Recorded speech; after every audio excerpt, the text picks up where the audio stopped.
All right, if you have a TP-Link modem or Wi-Fi router and you need to reset it, it's fairly simple to do.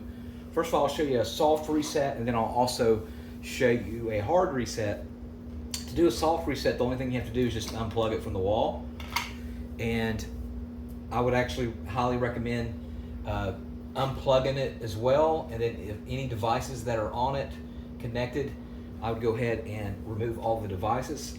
Leave everything unplugged for about 10 minutes and then plug everything back in, and that's a soft reset. Now, to do a hard reset, the factory reset, the only thing you have to do is actually hit the reset button, and the majority of the TP-Links has a little pinhole here, but some will actually have a button that you press.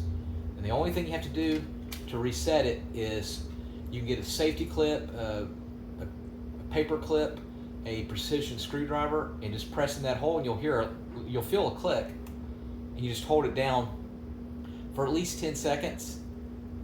All right, and you count down, and then you let go, and that's going to factory reset everything.